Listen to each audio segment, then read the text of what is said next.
जिसने अदाकारी से लाखों लोगों का दिल चुराया, जिसने अपने अभिनय से सब कुछ हासिल किया, आज वो एनसीबी के निशाने पर है और इसके पीछे वजह है ड्रग्स।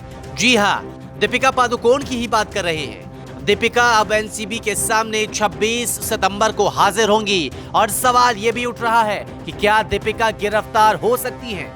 एनडीपीएस एक्ट में नारकोटिक्स ड्रग और साइकोट्रोपिक सब्सटेंस दो अलग अलग कैटेगरी हैं और साइकोट्रोपिक सब्सटेंस जो है वो ज़्यादा सीरियस है क्योंकि साइकोट्रोपिक सब्सटेंस के बहुत स्मॉल क्वांटिटी भी कमर्शियल माने क्वांटिटी होती है। फॉर एग्जांपल एमडीएमए की 10 ग्राम जो है वो कमर्शियल क्वांटिटी है और सेक्शन 27 कैपिटल ए ये सबसे सीरियस चार्ज है जो फाइनेंसिंग ड्रग बिजनेस और हार्बरिंग ऑफेंडर्स इसके लिए लगाया जाता है। सेक्शन 27 सब section A, sub section B, sub section C different है और सेक्शन 27 कैपिटल ए डिफरेंट है। सेक्शन 27 कंजम्पशन के बारे में है, सेक्शन 27 ए फाइनेंसिंग के बारे में है और सेक्शन 27 ए में कम से कम 10 साल की सजा होगी जो which can be extended up to 20 years और फाइन कम से कम 1 लाख रुपए होगी which can be again extended up to 2 lakh rupees. Now coming to WhatsApp chat, the evidence value of WhatsApp chat.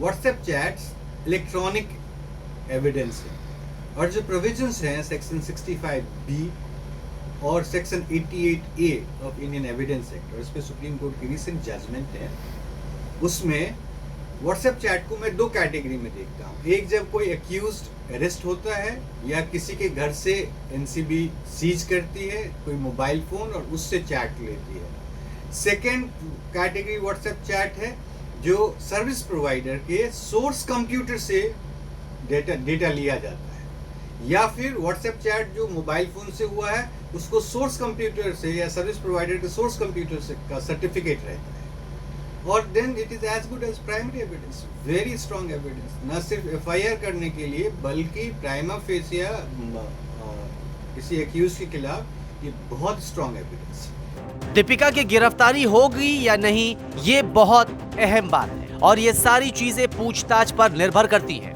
Sushant के खुदकुशी को लेकर जांच शुरू हुई।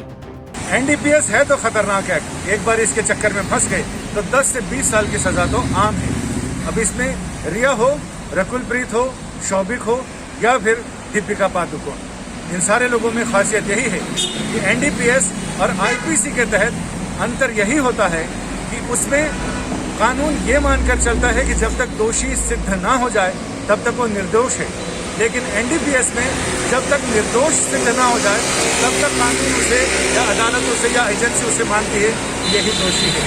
अब ऐसे में क्या है इस खतरनाक कानून के प्रावधान, क्योंकि ये इतना खतरनाक है कि पुलिस भी आम आरोपी को यूं ही धमकाती है, घना चपर चपर मत करे नहीं तो कुड़िया में बंद कर दूंगा, कराड़ा ने जमानत लेने में 10 साल लग जाएंगे। तो ये ऐसा कानून है जिसका नाम लेकर लोग धमकाते हैं, ये सारे लोग तो इसके दायरे में आ गए हैं। और फिर धीरे धीरे इस केस ने मारी पलटी। अब ये मामला ड्रग्स तक पहुंच गया और निशाने पर बॉलीवुड से जुड़े लोग हैं। दीपिका अब शनिवार को एनसीबी के सामने पेश होंगी और फिर तय होगा दीपिका का भविष्य कि आखिर वो गिरफ्तार होंगी या फिर इस बार बच जाएंगी। न्यूज़ तक ब्यूरो।